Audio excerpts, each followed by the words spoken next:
ಇಂದು ನಮ್ಮ ಶಾಲೆಗೆ ಬಾಗಲೋಡಿ ದೇವರಾಯ ಅವರು ಆಗಮಿಸುತ್ತಿದ್ದಾರೆ. ಅವರಿಗೆ ಸ್ವಾಗತ ಸುಸ್ವಾಗತ. ಅವರಿಗೆ ಸ್ವಾಗತ ಸುಸ್ವಾಗತ.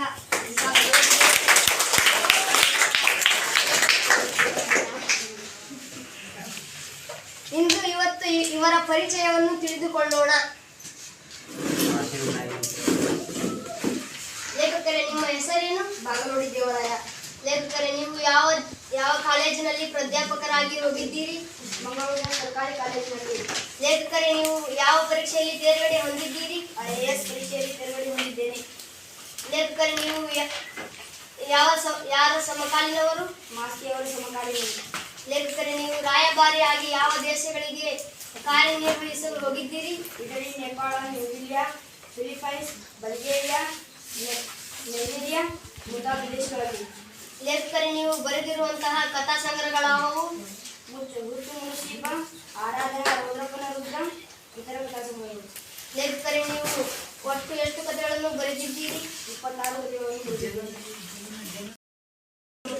ಎಲ್ಲರಿಗೂ ಶುಭ ಮಧ್ಯಾಹ್ನದ ವಂದನೆಗಳನ್ನು ಕೋರುತ್ತಾ ಪ್ರಥಮ ಪಠ್ಯಪುಸ್ತಕವಾದಂಥ ಕನ್ನಡ ಅಧ್ಯಯನದ ದ್ವಿತೀಯ ಪದ್ಯವಾದ ಭಾರತೀಯತೆ ಪದ್ಯವನ್ನು ರಚಿಸಿದ KS ನರಸಿಂಹಸ್ವಾಮಿಯವರು ಈ ಸುಂದರ ಶಾಲೆಗೆ ಆಗಮಿಸುತ್ತಿದ್ದಾರೆ. ಸ್ವಾಗತ ಸುಸ್ವಾಗತ.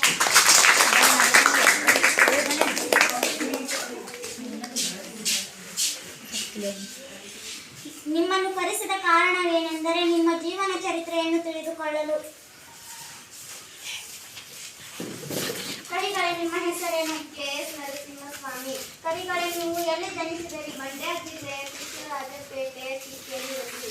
ಕವಿಗಳೇ, ನೀವು ಯಾವಾಗ ಜನಿಸಿದಿರಿ? 26/1/1915. ಕವಿಗಳೇ, ನಿಮ್ಮ ಜ್ಞಾನದ ಬಗ್ಗೆ ತಿಳಿಸಿಕೊಡಿ. ಜ್ಞಾನ ಭಂಡಾರ ಮತ್ತು ಬೇರೆಯವರಿಂದ ಮಾಹಿತಿ ಪಡೆದುಕೊಳ್ಳಲು ಕಾರಣ. ಕವಿಗಳೇ, ನೀವು ರಚಿಸಿದ ಕೃತಿಗಳು ಯಾವುವು? ಶೀಲಾಲತೆ, ಐರಾವತ, ನವಪಲ್ಲವ, ದ್ವಿಪದ, ಮಂಜು, ಮನೆಯಿಂದ ಮನೆಗೆ ತೆರೆದ ಬಾಗಿಲು. ಕವಿಗಳೇ, ನೀವು ರಚಿಸಿದ ಪ್ರಸಿದ್ಧ ಕವನ ಸಂಕಲನ ಯಾವುದು? ದುಂಡು ಮಲ್ಲಿಗೆ. ಕವಿಗಳೇ, ನಿಮಗೆ ದೊರೆತ ಪ್ರಶಸ್ತಿಗಳ್ಯಾವುವು? ಕೇಂದ್ರ ಸಾಹಿತ್ಯ ಅಕಾಡೆಮಿ ಪ್ರಶಸ್ತಿ, ಪಂಪ ಪ್ರಶಸ್ತಿ.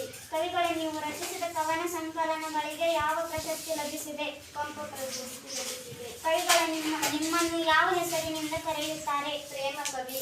ಕವಿಗಳೇ, ನೀವು ರಚಿಸಿದ ಗದ್ಯ ಭಾಗವನ್ನು ಯಾವ ಕವನ ಸಂಕಲನದಿಂದ ಆರಿಸಿಕೊಂಡಿದ್ದೀರಿ? ನವಪಲ್ಲವ. ಧನ್ಯವಾದಗಳು.